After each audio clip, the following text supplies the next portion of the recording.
بسم اللہ الرحمن الرحیم الحمد للہ رب العالمین والصلاة والسلام على سید الانبیاء والمرسلین وعلى آلہ وصحبہ اجمعین ومن تبعهم بإحسان إلى يوم الدين. وقد قال الله تبارك وتعالى في القرآن الكريم: فأعوذ بالله من الشيطان الرجيم بسم الله الرحمن الرحيم. الرحمن علم القرآن خلق الإنسان. وقال النبي صلى الله عليه وسلم: إن من البيان لسحرا.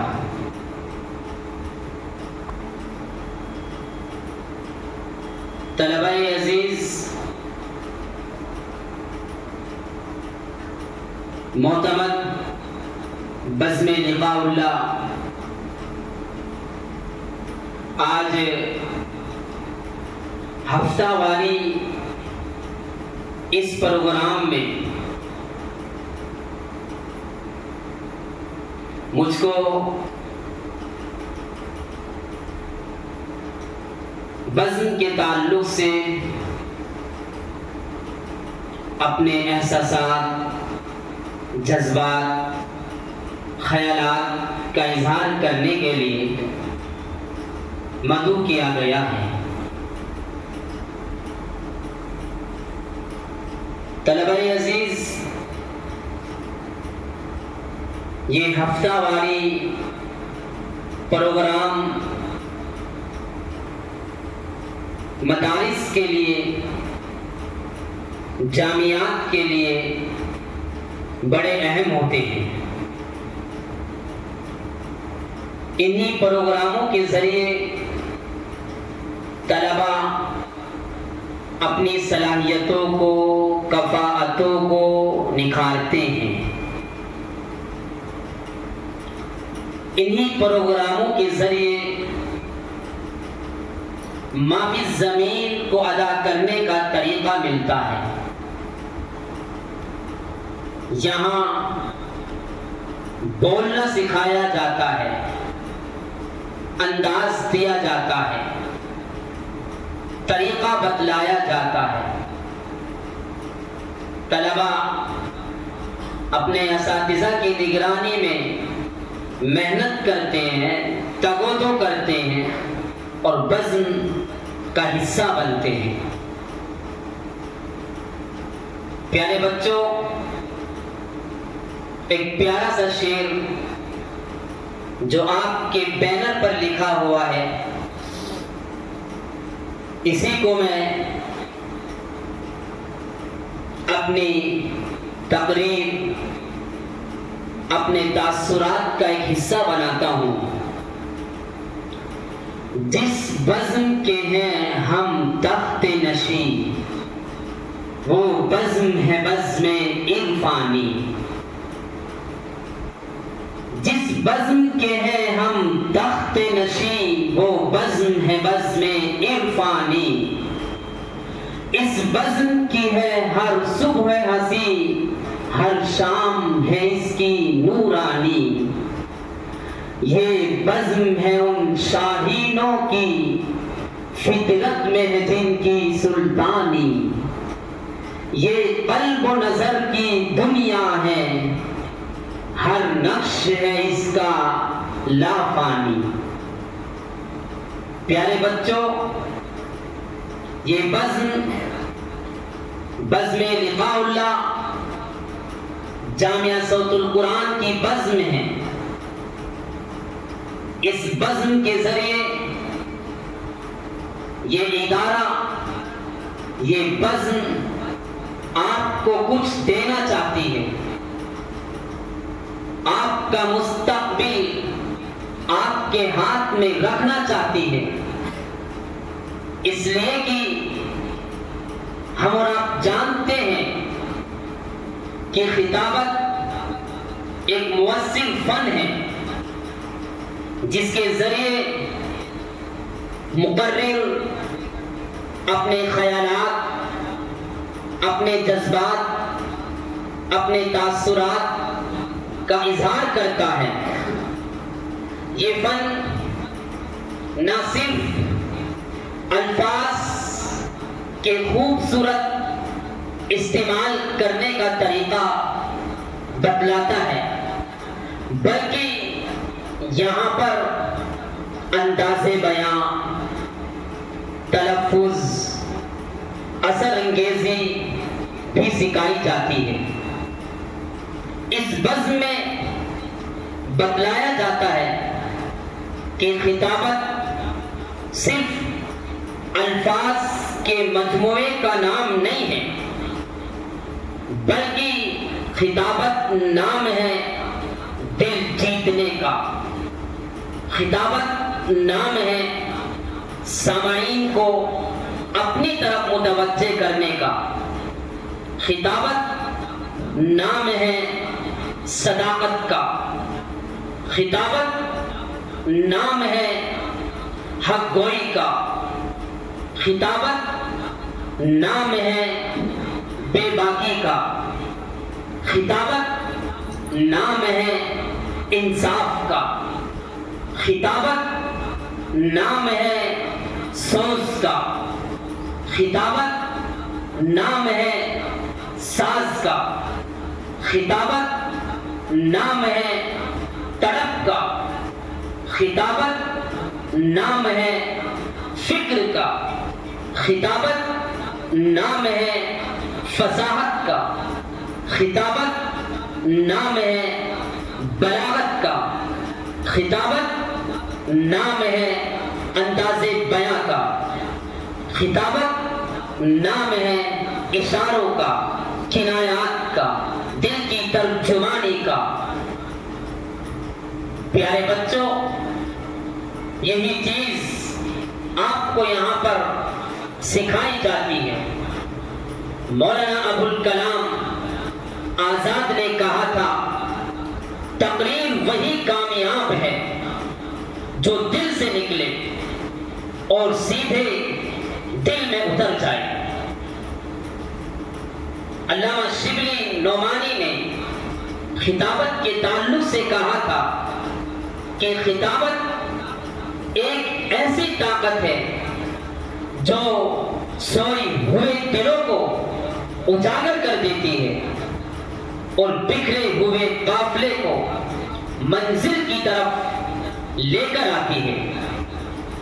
علامہ سید سلیمان ندوی رحمۃ اللہ علیہ نے کہا تھا، تقریر محض الفاظ کے جوڑ کا نام نہیں ہے، بلکہ نام ہے دل کی تپش کا، نام ہے ایمان کی حرارت کا، نام ہے اسلام کی اثر انگیزی کا۔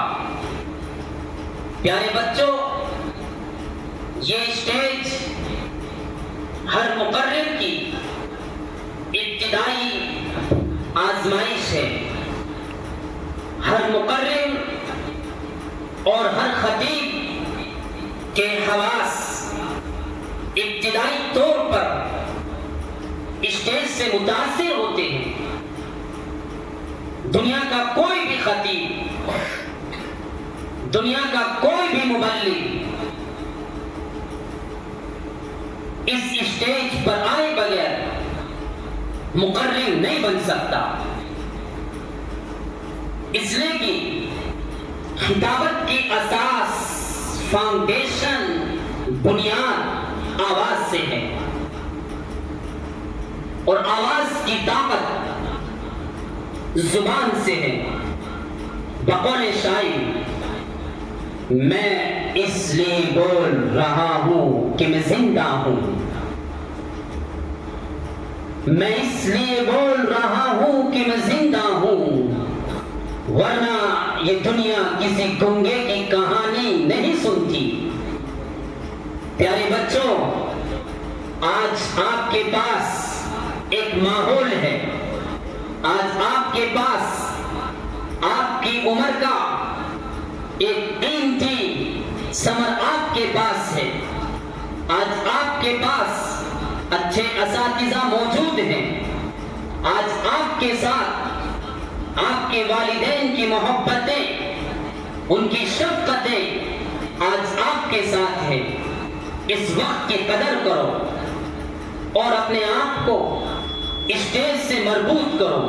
ہر طالب علم کے پاس دو ہتھیار ہیں، ایک بولنا اور دوسرا لکھنا.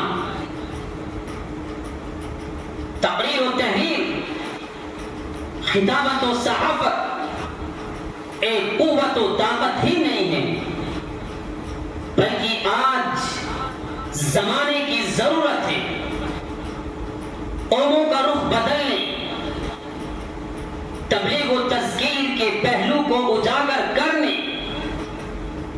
دعوت و تحریک کے پیغام کو عام کرنے کے لیے یہ ایک ناگزیر اور مؤثر ذریعہ ہے. ہر دور میں، ہر زمانے میں، ہر علاقے میں، ہر جگہ پر زبان و بیان کی اہمیت کو تسلیم کیا گیا ہے. اور آج بھی ذرائع ابلاغ اور نشر و اشاعت کے اس دور میں اس زبان کی بڑی اہمیت ہے. اس زبان کا اپنا ایک اثر ہے. پیارے بچوں، ایک وقت ملا ہے آپ کو مربوط ہونے کا اسٹیج سے. ایک وقت ملا ہے اس وقت کا فائدہ اٹھانے کا. اگر آج آپ نے فائدہ نہیں اٹھایا تو کل آپ بہت پچھتاؤ گے. اس وقت کچھ ہاتھ نہیں آئے گا. پیارے بچوں، باتیں تو بہت ہے کرنے کی، لیکن میں آپ کو یہ بتاؤں کہ ایک خطیب کے اندر، ایک مقرر کے اندر کون کون سے اوصاف ہونے چاہیے تاکہ اس کو خطیب کہا جا سکے، اس کو مقرر کہا جا سکے. سب کے اپنے اپنے تاثرات ہیں. میں شورش کاشمیری کی تحریر کا ایک اقتباس وہ آپ کے سامنے بیان کرتا ہوں. مقرر کے لیے سب سے پہلی اور بنیادی جو چیز ہے وہ یہ ہے اس کے علم و فہم میں پختگی ہو. دوسری چیز اس کی آواز میں جاذبیت ہو. تیسری چیز اس کی زبان میں فصاحت و بلاغت ہو. چوتھی چیز اس کی زبان میں سلاست ہو، روانی ہو، تسلسل ہو، برجستگی ہو. پانچویں چیز سامعین کے ذہنوں کو سمجھنے والا ہو، کیچ کرنے والا ہو، کیپچر کرنے والا ہو. اور آخری چیز اس کے بیان میں سچائی ہو، اخلاص ہو، حق گوئی ہو، بے باکی ہو، اعلائے کلمت اللہ کی صدا ہو. یہ مقرر کے اوصاف ہوتے ہیں. مجھے امید ہے کہ انشاءاللہ جامعہ صوت القرآن کہ یہ پھول آنے والے ہفتے میں اچھی تیاری کر کے آئیں گے، بز میں بڑھ چڑھ کر حصہ لیں گے اور ان اوصاف کے حامل بنیں گے جو اوصاف یہاں پر بتائے گئے ہیں. اللہ تبارک و تعالی مجھے اور آپ کو کہنے اور سننے سے زیادہ عمل کی توفیق عطا فرمائے. وآخر دعوانا ان الحمد للہ رب العالمین.